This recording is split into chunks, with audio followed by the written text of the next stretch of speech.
Bismillahirrahmanirrahim. Alhamdulillah. Vassalatu vassalamu ala rasulillah. Assalomu alaykum. Ey olamlarni hidoyat nuri bilan ravshan etgan zot.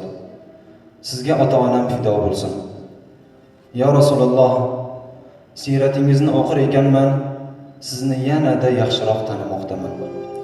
Bu ma'rifat esa qalbda sog'inch hislarini uyg'otmoqda. Qalbni o'rtayotgan bu sog'inch hissi siz tomon maktub yozishga undadi. Ya Rasululloh, olamlarga rahmat bo'lib keldingizki, butun insoniyatni zulmat botqog'idan saodat nuriga olib chiqdingiz. Alloh taolo sizni maxluqotlarning eng afzali qilib, siz sababli butun insoniyatni yaratdi. Ya Rasululloh, siz barcha payg'ambarlarning sayyidisiz. Hatto boshqa payg'ambarlar ham sizga ummat bo'lishni orzu qilishardi. Ya Rasululloh, siz go'zal xulq sohibi edingiz. Olamlar Robbisi sizni ey Habibim, siz ulug' xulq uzradursiz deya madh qilmoqda. Agar butun insoniyat xulqlari bir joyga jamlansa, sizning go'zal xulqingizga yetmas ya Rasululloh. Ya Rasululloh, olamlarga namuna hayotingiz hamon ko'z o'ngimda. Alloh taolo sizga butun insoniyatga risolatni yetkazishlikni amr qildi. Siz bu yo'lda ko'p aziyat va mashaqqatlar chekdingiz. Hatto eng yaqin qavm va qarindoshlaringiz sizdan yuz o'girib, sizning eng ashaddiy dushmanlaringizga aylandilar. Ka'batulloh yonida siz amakingiz Abu Talib vafot etgach, yolg'izlanib, olamlar Robbisiga iltijo qilmoqdasiz. Makka mushriklari sizni himoyasiz qolgan deb mazah qilmoqdalar. Sajda qilganingizda boshingizdan najosatlar sochdilar. Siz sajdada turib qoldingiz. Sevimli qizingiz Fatima ko'zlarida qatra yoshlar ila yugurib kelib, muborak boshingizni silab siypaladi. Siz qizingizni yig'layotganini ko'rib, yuragingiz og'rinib, "Yig'lama qizim" deb yupatmoqdasiz.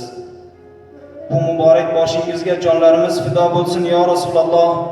Butun ummatga saodat deb atalmish buyuk nasibani ulashish maqsadida Toifga otlandingiz. Ularni Alloh tomonidan olib kelingan ulkan azobdan qutqaradigan abadiy saodat va rahmat yo'liga chaqirdingiz. Ammo ularchi? Ammo ular hidoyat chashmasidan suv ichishni xohlamadilar. Qullar va yosh bolalarni yollab, haqoratlab, toshlar otishdi. Ko'nglingiz cho'kib, ko'z yosh to'kib ortga qaytdingiz. Ya Rasululloh, ko'nglingiz og'rindimi? Yolg'izlanib qoldingizmi? Ko'z yosh to'kmoqdasiz. Muborak ko'z yoshlaringizga jonimiz fido bo'lsin ya Rasululloh. Shunda sizni yupatgan do'stingiz Jibril alayhissalom keldilar. Ey Habibim, agar ruxsat bersangiz Alloh taolo bu qavmni halok qilur dedilar. Sizchi ya Rasululloh, siz nima dedingiz? Axir ular uchun hidoyat so'ramadingizmi? Ey Allohim, bular nima qilayotganlarini bilmayaptilar. Ularni o'zing hidoyat qilgin deb Alloh taologa tazarru bilan iltijo qilmadingizmi? Siratingizni o'qir ekanman, ko'zimga yoshlar olaman. Olamlarga qanchalar mahbub bo'lib keldingizki, siz sababli butun insoniyat ilohiy muhabbat ne'matiga musharraf bo'ldi.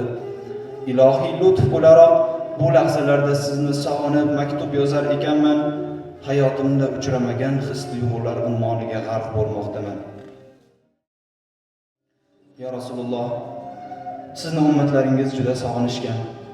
Sizning kelajakda meni shunday ummatlarim borki, ular mol va avlodlaridan kechib bo'lsa ham meni bir bora ko'rishga mushtoq bo'ladilar. Men ana o'sha ummatlarimni ko'rishni istardim degan so'zingizni eshitganda ko'zlariga yosh oladilar. Ularga sizni oxiratda ko'rish tasalli beradi xolos. Ya Rasululloh, bizlarni duo qiling.